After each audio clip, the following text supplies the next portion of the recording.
Bonjour Laetitia, je suis enchantée de te recevoir. Tu guides des ateliers Montessori et aussi des cours de yoga à enfants. Alors, est-ce que tu pourrais peut-être te présenter ton parcours par rapport à ces thématiques, si tu veux bien? Alors oui, bonjour Claire-Vie, merci de m'avoir invitée pour ce podcast. Donc voilà, je m'appelle Laetitia, j'ai 35 ans et je suis née à Nice, j'habite à Genève et depuis 2 ans, j'ai développé donc, des ateliers pour les enfants et pour les familles. Donc j'ai un parcours aussi où j'ai travaillé 15 ans avec les enfants. J'ai commencé avec les plus grands et puis petit à petit, du coup, je me suis vraiment spécialisée dans la petite enfance. Donc, j'ai longtemps travaillé en crèche. Et donc, depuis janvier 2019, j'avais cette envie de proposer des ateliers d'éveil et de mieux-être basés sur deux philosophies, donc la philosophie de Maria Montessori et la philosophie du yoga. Voilà, donc je suis formée en méthode Montessori et après, je me suis formée dans le yoga pour enfants. Et actuellement, je finis ma formation sur 2 ans dans le Hatha Yoga. Donc, c'était une formation assez complète aussi, donc de 600 heures, où j'ai découvert cette pratique qui a vraiment transformé ma vie. D'accord, merci. Peut-être on peut commencer par la partie Montessori. Est-ce que tu pourrais définir sa philosophie d'enseignement? On parle aussi de l'apprentissage bienveillant. Comment ça se Ouais. concrétise pour toi et comment on peut l'implémenter aussi Alors, j'ai découvert cette pédagogie il y a un peu plus de 10 ans maintenant. Et puis, le fait de prendre l'enfant dans son essence même, de l'amener à... Il y a beaucoup de respect dans cette pédagogie, beaucoup d'écoute, on aide l'enfant, on lui apporte une autonomie aussi, euh, qui lui permet vraiment de déployer toutes ses potentialités. Donc, c'est cette approche où, au départ, voilà, j'ai travaillé avec des enfants de 2 ans et demi, 3 ans. Et puis, petit à petit, je l'ai introduit beaucoup avec les tout petits, les bébés. Voilà. Et aujourd'hui, dans mes ateliers, c'est vraiment ce que j'aime aussi, c'est basé sur les sens, c'est développer tous les sens de l'enfant et c'est comme ça qu'il apprend en fait, sans lui mettre. Il n'y a pas de compétition dans cette pédagogie, il y a vraiment une écoute profonde de l'enfant et voilà, c'est ce qui m'a vraiment plu, la liberté. Et justement, pour mettre en place cette liberté, cette écoute, il y a des outils particuliers comme on est dans une société où il y a toujours une compétition ou quelque chose comme ça. Comment tu fais pour casser ce cycle-là ou peut-être dès la petite enfance, il y a pas ces choses-là qui se mettent en place? C'est quoi les outils de Montessori?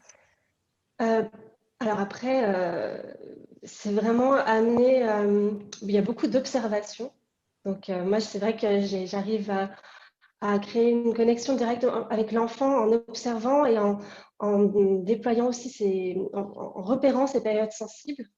Donc on compte à peu près, on en compte 6 périodes sensibles de 0 à 6 ans et d'amener des activités qui répondent à leurs besoins. Donc moi, ce que je propose aujourd'hui, ce sont surtout il y a 2 types d'ateliers que je propose, des ateliers individuels à domicile, où je suis avec l'enfant, ou des fois, il y a aussi le parent quand l'enfant est trop jeune, voilà. Et puis après, je propose aussi des ateliers Montessori dans des centres dédiés au bien-être pour les familles, où là, c'est vraiment un moment parent-enfant pour recréer aussi par le biais d'activités. Donc, ce sont des activités inspirées Montessori que je propose. Recréer aussi une connexion parent-enfant, que le parent soit vraiment avec un regard bienveillant, qui ne l'aide pas, qui ne s'immisce pas dans le travail de l'enfant. L'enfant est libre de choisir son activité. Et voilà, c'est vraiment un bel échange, je trouve. Et puis, en tant que parent, d'amener un regard bienveillant, c'est quelque chose, tu vois, sans jugement, sans me dire, bah non, là, tu as fait faux, c'est pas ça. Enfin, là, l'enfant, dans ce matériel qui est un matériel scientifique et d'exploration sensorielle, l'enfant peut se corriger seul, en fait. C'est ça qui est génial. D'accord.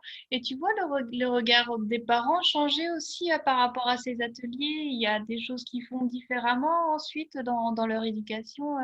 Oui, alors après, les parents qui viennent à ces ateliers, généralement, ils ont déjà une approche d'éducation un peu nouvelle. Mm. Euh, ils ont une considération vraiment pour leur enfant, c'est magique, hein. Ils sont sous le charme vraiment de voir toutes les potentialités de leur enfant. Et du coup, les parents qui font ces ateliers sont beaucoup, beaucoup à l'écoute de leur enfant et c'est ça qui est super. D'accord. C'est que c'est besoin d'apprendre, de transmettre aussi des valeurs à leur enfant. Et on voit aussi tout ce courant se développer. Tu penses que ça prendra encore plus d'ampleur à l'avenir ou c'est quelque chose qui est en Ben, train de bouger? Qu'est-ce que c'est ton avis sur ouais, ben, ça? j'espère, j'espère que oui, il y a de très belles choses qui sont en train de se faire. Alors, il n'y a pas que la pédagogie Montessori non plus. Moi, je travaille avec, parce que c'est une pédagogie que j'ai découvert, que j'ai adoré, mais il y a d'autres, les écoles Steiner, il y a les Freinet, enfin, il y a plein d'autres pédagogues, des pédagogues, de penseurs qui ont fait évoluer les choses. Mais c'est vrai que là, on arrive dans une société. Alors, j'espère oui, que ça va continuer comme ça. Il y a une belle chose qui se crée tout autour de cette éducation bienveillante. Donc, Et tu parlais aussi que tu faisais du yoga pour les enfants. C'est quoi le yoga pour les enfants pour toi? Comment tu le définirais? alors, c'est avant tout du jeu. Donc, ce que j'aime faire dans mes cours, donc, c'est de proposer de suivre un petit peu ce qu'on voit chez les adultes, donc faire ce côté où on se pose, d'écouter un petit peu. Je les invite toujours, les enfants, à écouter. En début, on se dit bonjour. Il y a des rituels aussi, de début et de fin. On se dit bonjour. Et puis après, pendant que chaque enfant fait le bol tibétain, je les invite à s'intérioriser en leur demandant d'écouter ces petits bonhommes qu'ils ont à l'intérieur d'eux pour savoir comment ils se sentent aujourd'hui. Donc après, il y a tout un moment d'échange, de partage sur l'émotion du jour. Donc c'est vrai que j'adore travailler avec les émotions aussi. Donc c'est cet échange en début, puis après j'amène un éveil du corps, juste une conscience du corps, des mouvements, puis avec les tout petits, parce que je fais du yoga avec les tout petits aussi, donc on travaille sur le schéma corporel. Et puis après j'introduis par du matériel très très ludique, des petites cartes, les animaux, des choses comme ça, on fait des asanas, les postures. Puis il y a toujours un petit moment un peu plus dynamique où ça va se transformer en j'adapte avec des petits jeux, 1, 2, 3 postures ou le jeu de la statue. Voilà, donc, les enfants ils ont ce moment très dynamique où ils bougent, ils dansent, ils sautent. Voilà. Puis après, il y a ce petit retour au calme avec un petit moment sur le tapis, relaxation, méditation, où toujours j'utilise un matériel sensoriel. Et puis, il y a cette partie de prendre prise de conscience du souffle. Aussi, toujours, c'est du matériel, ça peut être avec des plumes, avec cette sphère, tu sais, qui monte, qui s'ouvre et qui se ferme. Prendre conscience du souffle. Et là aussi, tu vois les bienfaits peut-être rapidement au cours de la séance sur les enfants ou à long terme? Est-ce que tu peux... Oui, c'est plus sur le long terme. Sur le D'accord. long terme. Mais là, j'ai des petites filles, par exemple, ça fait 2 ans qu'elles font du yoga et j'ai vu l'évolution. Elles vont tenir sur l'arbre alors qu'elles ont 4 ans et demi, 5 ans, tu vois, c'est assez... on a fait la dernière fois la méditation du raisin. Tu vois ce que c'est avec l'observation? C'est une méditation bouddhiste, je crois, où tu mets un petit raisin et puis tu observes la texture, la couleur, la forme, puis juste à manger ce raisin. Mais Mm. elles ont fait, ça dure 5 minutes à peu près de méditation, tenue. Puis il y a une relation qui se crée toujours entre le prof et les enfants. Il y a une belle relation de confiance. Hmm. Et, et voilà, c'est ce que j'aime partager aujourd'hui. Et tu disais que tu faisais pour les tout petits, c'est à partir de quel âge que tu commences le yoga pour les enfants? Alors, j'ai fait vraiment avec vers 12 mois. Après, c'est vrai que moi, c'était dans des crèches, quand j'étais invitée à présenter le yoga dans des crèches. Voilà, on peut commencer à partir de 12 mois. Mais moi, je préfère vers 2 ans et demi, 3 ans. D'accord. Où l'enfant, parce qu'après, c'est très intéressant aussi, puisqu'on rentre vraiment dans le sensoriel. Hmm. Mais transmettre des choses, des éléments du yoga, des techniques du yoga, c'est plus dès 3 ans. D'accord. C'est c'est chouette C'est ça. déjà, ouais, c'est Et, jeune déjà, mais oui, oui, c'est très bien. Ouais. et ça va jusqu'à quel âge le yoga pour les enfants dans cette forme-là, tu dirais? Alors moi, je travaille vraiment avec donc les enfants de 2 ans et demi jusqu'à 6-7 ans. D'accord. Voilà, ça c'est vraiment, après, là où je travaille aussi dans le centre de bien-être, on propose des ateliers de yoga même pour les adolescents, ils adorent. Hmm. Donc, mais vraiment, moi, ma spécialisation, c'est vraiment les tout petits. D'accord. Et sur ton compte Instagram, tu présentes régulièrement aussi des ouvrages vraiment très beaux et très intéressants sur le yoga pour les enfants. Tu parlais du travail sur les émotions, justement. Tu aurais Oui, des petits conseils peut-être à nous donner sur des personnes qui auraient envie de se mettre, enfin, de proposer des cours de yoga pour enfants? Ouais. des cours de yoga pour enfants. Alors, moi, j'adore le livre de Mark Singleton, qui est très bien fait. Euh, voilà, puis il a aussi, enfin, il fait partie aussi, Mark Singleton, du Hatha Yoga Project à l'université à Londres. Donc voilà, c'est un grand spécialiste du yoga. Son livre est très bien fait. Après, pour tout ce qui est éducation un peu intégrale, le livre que j'aime beaucoup, qui m'a aidé dans mes recherches, et c'est une personne qui m'a formée aussi dans le yoga adulte. Il s'appelle Fabrice Dini. Et son livre, c'est Grandir en s'épanouissant. Donc, c'est vraiment, il y a beaucoup, c'est vraiment sur l'éducation intégrale. Donc, c'est très intéressant en tant que parent. Puis là, je suis en train de lire un livre qui me plaît vraiment. Attends, je vais le prendre. 24 heures dans le cerveau de votre enfant, d'Erwan Devez. Je ne sais pas trop comment on dit, mais très, très bien aussi. Ok. Donc, moi, je lis énormément et voilà. Après, j'aime bien m'inspirer de plein de choses. Pour tout ce qui est neurosciences affectives, bah, c'est Catherine Guegan. Enfin, voilà, Hmm. ça aussi, c'est quand même bien de savoir comment fonctionne le cerveau d'un enfant quand on donne des cours. Et à ce propos, tu disais que peut-être par exemple sur les émotions, lorsque tu demandes à un enfant comment il se sent, il arrive tout de suite à mettre des mots sur ça ou c'est toi qui vas l'aider à lui faire prendre conscience? Alors, ça dépend des enfants. Après, j'utilise toujours un matériel. Par exemple, j'ai des petites poupées gigognes avec différentes émotions. Donc, je les place. Et puis après, je les présente. Et puis après, je leur demande. Et puis, aujourd'hui, on a de la chance en crèche. C'est vraiment, on travaille beaucoup sur les émotions. Donc, quand je fais mes interventions aussi donc en crèche, les enfants, ils connaissent déjà bien les 6 émotions de base. Et puis après, il y a des enfants qui n'ont pas envie d'échanger. Donc, Mm. bah, je leur propose de revenir plus tard. Ou bah, si c'est une autre fois, c'est une autre fois. Voilà, je laisse vraiment l'enfant libre de, c'est vraiment un moment cocooning pour lui, donc du coup, voilà, Mm. pas de Et, pression. d'accord. Tu disais que donc tu interviens aussi en crèche, que tu fais des ateliers avec les parents. Euh, Quel serait le rôle des parents ou de l'équipe éducative pour ces enfants, pour amener leur bien-être, pour progresser dans cet apprentissage bienveillant? Tu aurais peut-être des conseils à nous parents ou à nous éducateurs? Eh bien, bon, voilà, comme je disais, déjà, il y a eu une belle évolution. Donc sur ça, c'est très rare. Moi, ça fait 15 ans donc je travaille avec les enfants. Ça fait à peu près 5 ans qu'on travaille avec les émotions.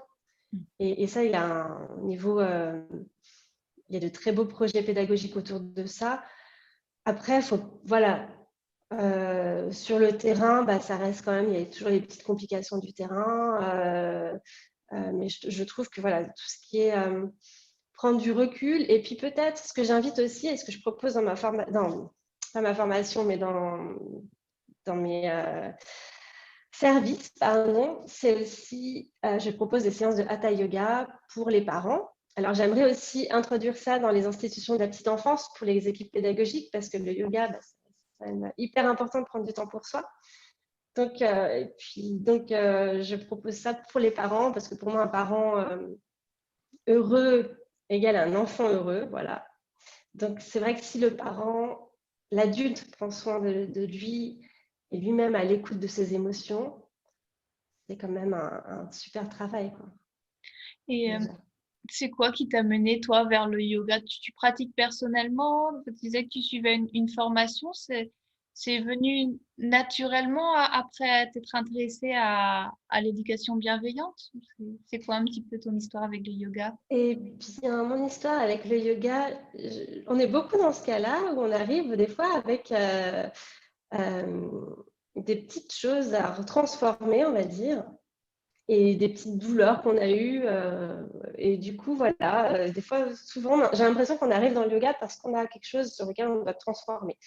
Et donc, moi, c'est arrivé à peu près, c'était il y a 6 ans maintenant que je pratique le yoga. Donc, je suis partie sur le yoga au début qui était assez physique, le vinyasa, parce que ça me faisait du bien au niveau du mental. Et puis après, j'ai découvert petit à petit cette philosophie du yoga. Et aujourd'hui, je pratique beaucoup le hatha yoga. Mais après, ça change d'un jour à l'autre. Il y a des matins, ce matin, j'avais besoin de faire un yoga un peu plus lent, plus doux.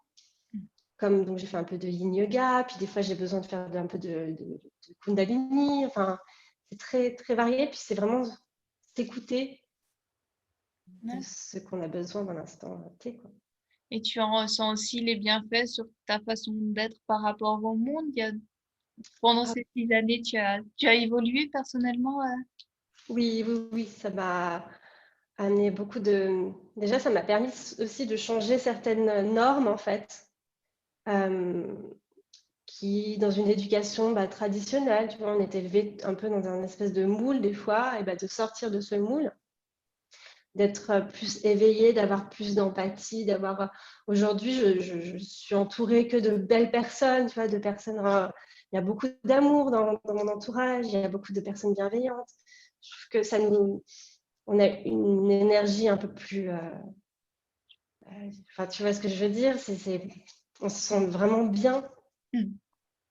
D'accord. Donc, ouais, ça fait beaucoup, beaucoup de changements. Et puis, je suis contente d'avoir découvert cette pratique à 30 ans. Et puis, comme ça, je me dis, j'ai plein de choses encore à apprendre. Oui, c'est super. Et, mais il y a une question que j'aime bien poser aussi à mes invités, c'est vers quoi se porte leur curiosité en ce moment? Il y a quelque chose que tu découvres, un domaine particulier qui t'intéresse plus particulièrement à cette période? Alors, oui, puis cette période de confinement 1 et confinement bis, du coup, j'ai beaucoup, beaucoup appris et j'ai beaucoup lu, en fait. Donc, du coup, je m'intéresse. Alors, je me perfectionne toujours dans mes domaines, donc émotion, enfant.